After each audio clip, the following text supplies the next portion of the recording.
Hi there. My name is Lee Harrison Daniel. I'm a playwright from just outside of Detroit, Michigan, living in New York City now. And back in March, my Aunt Leah, my dad's sister, sent me a copy of this play, The Stingy Suitor, written in 1931 by Anna E. Daniel, my great-grandmother. I knew she had written poems and short stories, but I'd never known she had written a play. I was immediately taken with it. It follows the main character, Mrs. Pride, along with her friends who all have names like Mrs. Tall, Mrs. Meek, Mrs. Gabby, etc., as she tries to convince her daughter Mildred to marry the rich but stingy Willie Sapp instead of her true love, Johnny Smart. To me, the way the characters in this play, especially Mrs. Pride and her friends, talk feels both like a perfect encapsulation of the time period and completely relevant to today.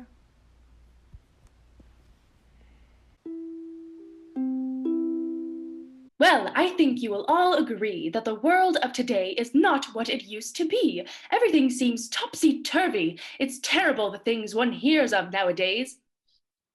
I should say it's terrible. Just think of all I've been through. 5 operations. Why, years ago, people couldn't have stood it. Of course, the last one almost finished me, but no wonder. 3 hours on the operating table and inhaling 2 quarts of ether is no joke.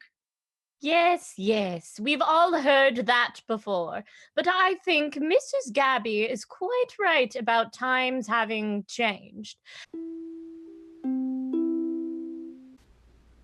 So, my dad's whole side of the family is Slovak. My great-grandmother, Anna, came to the U.S. with her family from what was then Austria-Hungary when she was a young child.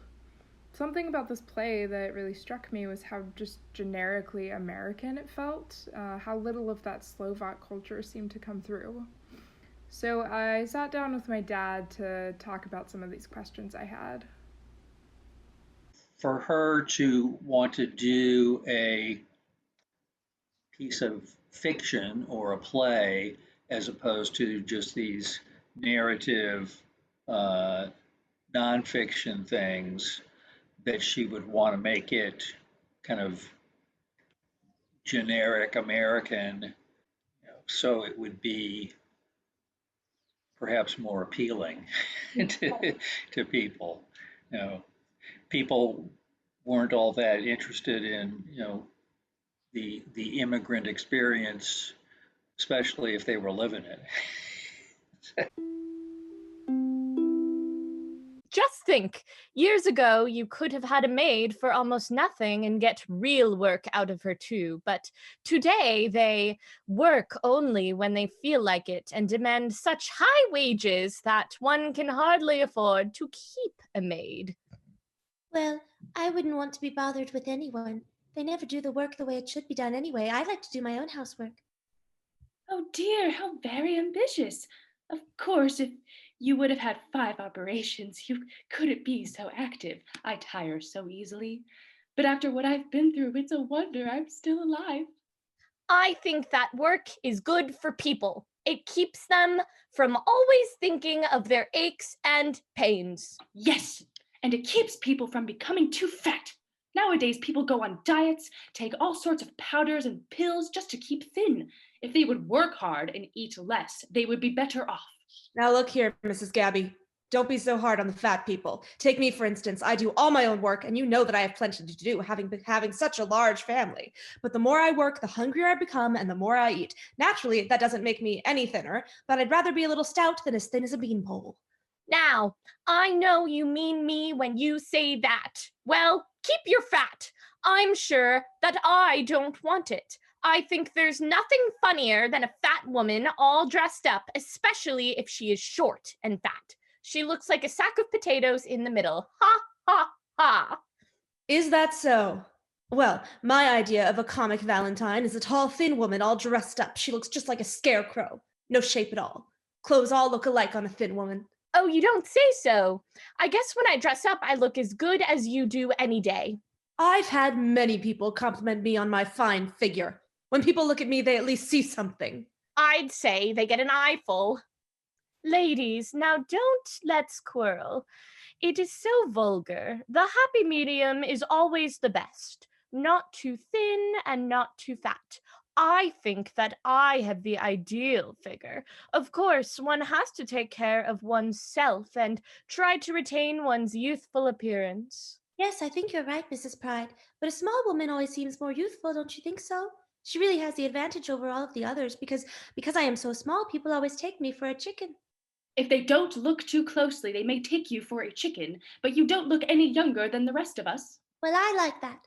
But of course you are only jealous of me, that's why you say that. Jealous? Well, I should say not. And to prove it, I'm going to let all of you in on my little secret of how to preserve a youthful appearance. Secret? Oh, do tell us. Yes, pray, do tell us.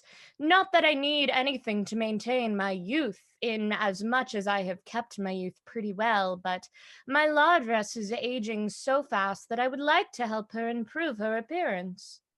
Well, my secret is to be found in peach soap. I use it every day, and no doubt you have noticed how much younger I look. If you will use it for a month, you will look like sweet 16. It will do no harm to try it. I am sure that you will like it. And what about you, Mrs. Meek? You have been so quiet during all this conversation. You haven't said a word. Oh, I've just been sitting here, listening and thinking. I had been thinking how foolish it was to talk about how to keep slender and young-looking. Time ages all of us, so why not age gracefully and stay just the way the good Lord made us, instead of trying to appear young and beautiful even after the time for that has passed in our lives? After all is said and done, beauty of face and form are of short duration while we are young, but the inner beauty of a heart filled with true faith and love, that lasts forever, even when we become old and unattractive. And she's a really interesting character to me because I can't tell if she is Her voice. like a self-insert of sorts, or Yeah. I think that voice gets poked fun at a little bit too. Yeah. I don't know how meek she was though. although, and I'm guessing, 'cause all the, all the stories I've heard about her when she was young, and two, just my own experience with her, and she could be very outspoken. But I'm sure that when she was married, and especially in the early years of being in the church, there was a lot of pressure, to not be outspoken.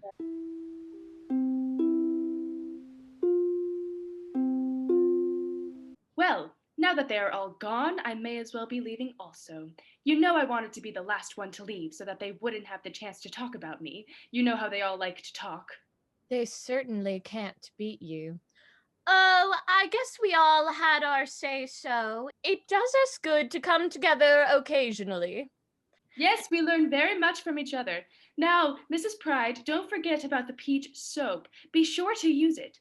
Don't worry, I will not tell anybody. Why should we be concerned about anything Mrs. Meek says? There's nothing wrong in trying to be beautiful. No, I guess there isn't, but of course I'm satisfied with my appearance. I don't think it needs much improvement. Oh, yes, you are not as faded as you might be. But don't wait until it is too late. Better start using peach soap now before you lose all your beauty. Now I really must be going. Dear me, but my husband will be cross with me when he comes home and finds no dinner ready. You know how inconsiderate men are at times. I had a lovely visit. Goodbye. Goodbye, Mrs. Gabby. At last, they have all gone. I thought Mrs. Gabby would never leave. How those women can talk. It's just like being in a beehive all afternoon, and that Mrs. Gabby could talk a person to death. But I really must try that peach soap. Lately, I've been noticing more and more wrinkles and lines in my face. With all the worry Mildred gives me, it's no wonder. If I could only succeed in interesting Mildred sufficiently to become engaged to Willie Sapp. It's quite true that he is a trifle stingy and somewhat dumb, but what of it? He's rich, and if he would marry Mildred, we would also become rich. I simply must bring it about. I think about that play, 1930-31. She's the mother of 4 little kids. The oldest would be 10 or 11. Actually, Sylvia wasn't born yet. She didn't come along till 33. But still, and yeah, I just kind of think, where the heck did she find the time to do that stuff? Probably middle of the night. I don't know, but she was raising these 3 young kids, and I imagine also had responsibilities in the church because of her. Lots. The minister's wife was like an unpaid employee. Yes.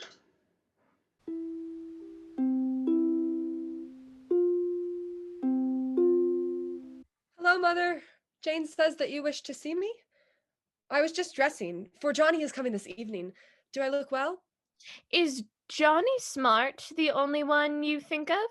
I tell you that I will not have it. Willie Sapp is coming this evening also. I met him on the street this morning and invited him over for the evening. Oh, Mother, why did you do that? You know that I cannot stand the sight of that dumbbell. And stingy.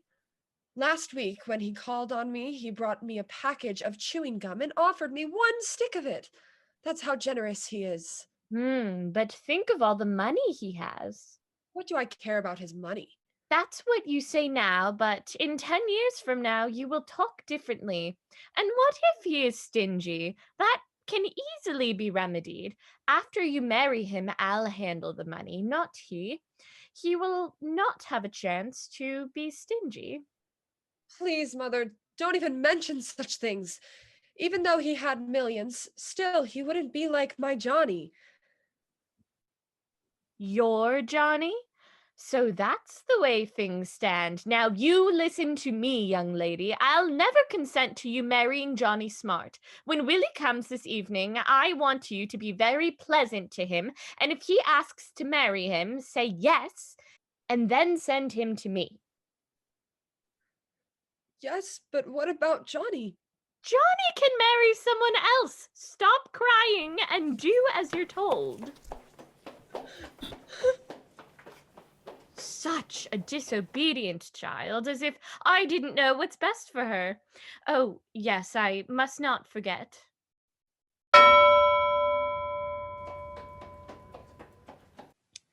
What is it, please? Jane, I want you to go to the drugstore and get me 2 bars of peach soap. But don't tell anybody that it is for me. I'll go to the kitchen and watch the cooking till you come back. Peach soap. What does she want that for? Oh, yes, now I know. It's probably that beauty soap those old hens were talking about. I couldn't quite catch the name through the keyhole. That's a good one. They want to be beautiful. Well, I think that even though they washed themselves in pigeon milk, it would not help them any. And what do they want with beauty? They're all old and married. Nobody looks at them anymore. Now, if they were young and had such a nice Iceman for a boyfriend as I have, then one could understand it. Oh boy, but my Sam is a swell-looking sheik. Mildred's boyfriend, Johnny Smart, is a real nice chap too, but not so strong and handsome as Sam. But it looks as though she will have to marry that dumb Willie Sapp just because he has money. I saw her crying after her talk with her mother. Well, I wouldn't marry that poor prune even if he was made out of solid gold, because I bet even a chicken has more brains than he.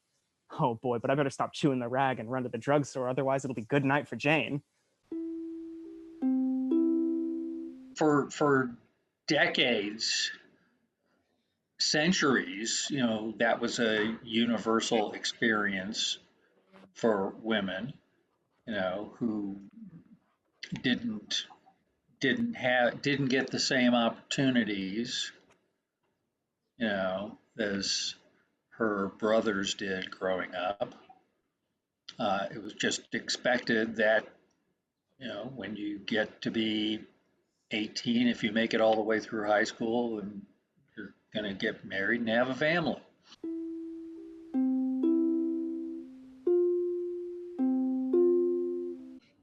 Oh dear.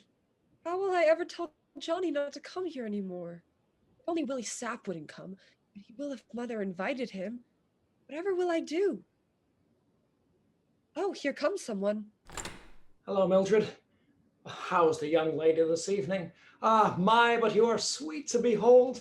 Oh, but why the sadness? Anything wrong? Come in and sit down, Johnny, and I'll tell you all about it.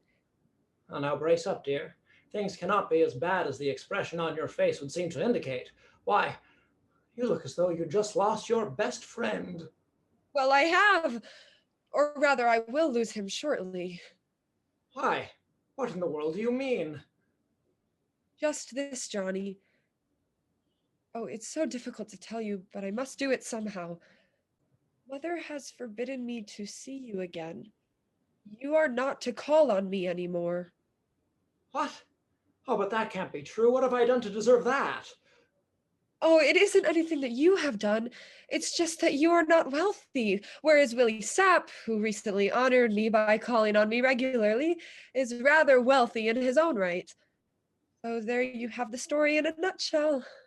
Well, what surprises me is that money can blind your mother so that she does not realize the development of poor Willie's mental facilities have been, well, sadly neglected. And the poor boy stutters every time he opens his mouth to say a word. Why, he cannot say or spell the word cat without stuttering. Just because he has money, your mother would like to have you marry him. Now, for all his money, there is one thing which he will be unable to buy, and that is brains. I keep telling Mother all that, but it does no good. Yes, but remember that money can very easily be spent or lost through some misfortune. But after you marry him, Willie will be yours for good. Oh, Johnny, please don't even speak of it. It just makes me sick. Well, does your mother know that we love each other? Yes, but Mother says that love does not endure when there is no money. Do you think that Mother is right? Well, no, I do not. Not true love. If two people truly love each other and they put their trust in the Lord, why, they will be happy even though they have no riches. Money does not necessarily bring happiness. That is exactly what I think. And you know how stingy Willie is. No wonder he has money. Why, he never spends any. And I know that Mother would soon abandon her idea of having me marry Willie if we could only show her just how terribly stingy and dumb he really is. You know what? Let's think of some plan whereby we can show your mother what a sap he really is. Well, if I could only think of something. Yes, if we only could. She was frequently talking about, she had a real interest in the work of this Russian author, Isaac Bashevis Singer. I just remember her talking about him a lot and how she, because his stories were often about, just people, and how she said that the characters that he would write about stories reminded her very much of the people she knew.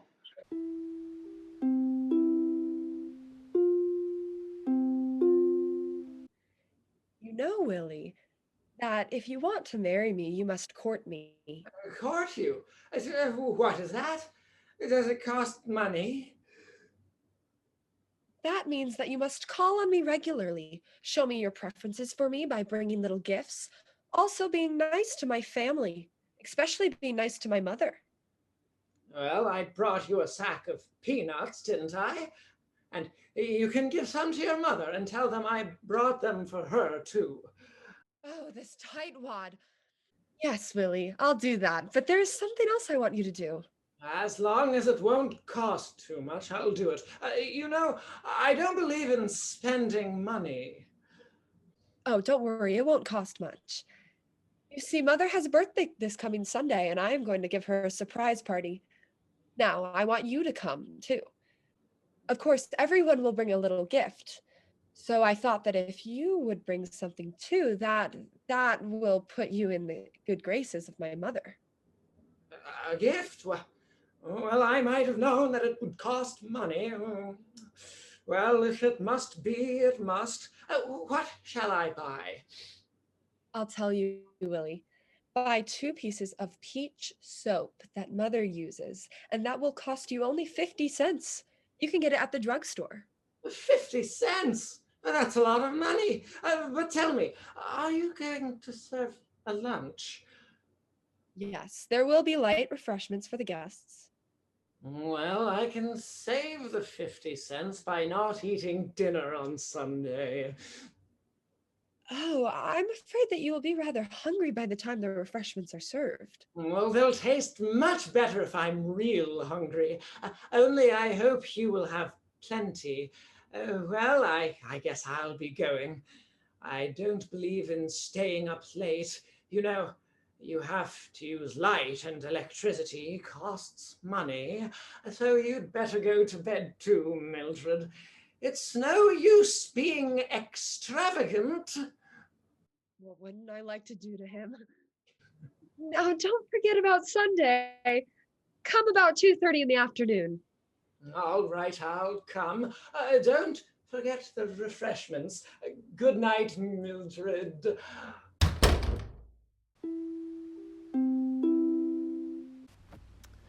In the eulogy he gave for his mother in 1995, my grandfather makes reference to a Slovak proverb that goes, "Life without music is like life without the sun." And that's very much the image he paints of the home he grew up in. My great-grandmother wanted her children to be exposed to music and art. My grandfather writes about violin lessons and singing at the dinner table, and of a house always well-stocked with Werner's ginger ale, a Midwestern staple. Which I always kind of perceived as just the sort of the classic immigrant family story where your one parent is really pushing the kids to, have all the things that, that they didn't have.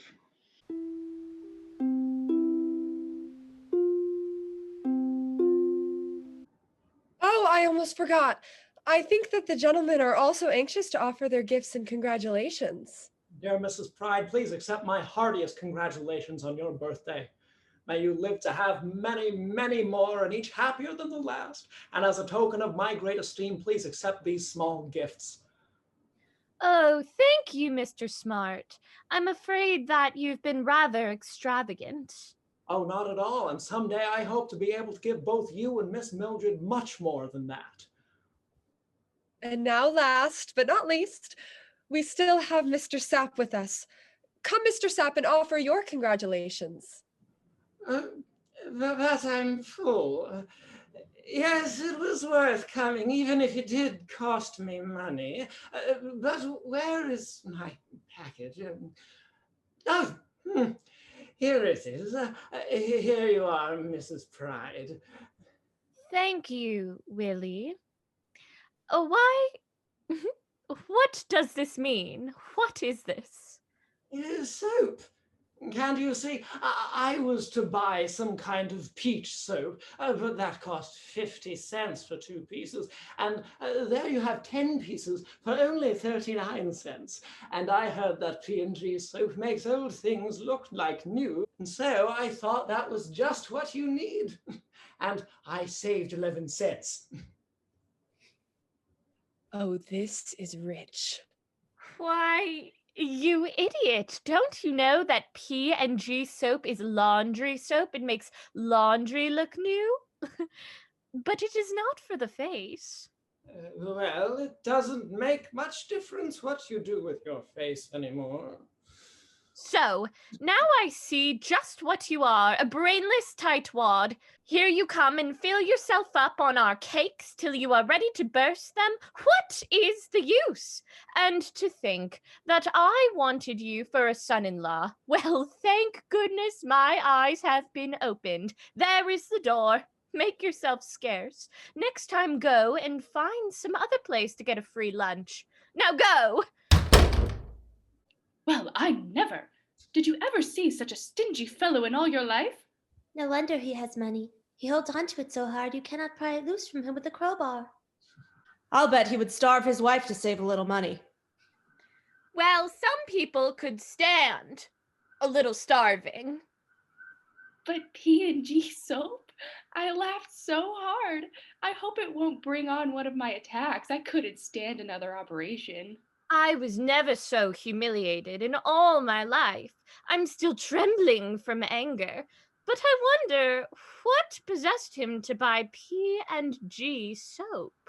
Well, I think that we owe the ladies here present an explanation and Miss Pride an apology. Now, Mildred and I love each other, but because I am poor, I wasn't as favorable a suitor as Willie, who, as you all know, is rather wealthy. Well, we know how stingy and dumb he really is, and well, we wanted to prove it to Mrs. Pride. Now, you tell her the rest, Mildred. Yes. Forgive me, Mother. I told him to buy you some peach soap, thinking that you would be angry with him for bringing you such a gift. But the poor boy went us one better. And because P&G soap has a wide reputation of being a very good soap, and because he found out how much cheaper it is than other soaps, he bought that, not knowing that it is an excellent laundry soap, but not a soap for the face. And so he proved his stinginess and his ignorance. Yes, I'll admit that I was wrong in trying to force Mildred into marrying Willie, and I'm sorry for it. Oh, Mother dear, don't worry. Everything will turn out all right. I'm so happy now. And may I now ask your consent to call on Mildred, dear Mrs. Pride? Yes, you have my consent. I see that you are an ambitious and upright young man, even though you are poor. But if that Willie Sapp ever comes here again, I'll take this P&G soap and make him eat it. I think that you had better use it for your laundry, because if you offer it to Willie, he might even eat it to save buying lunch for himself.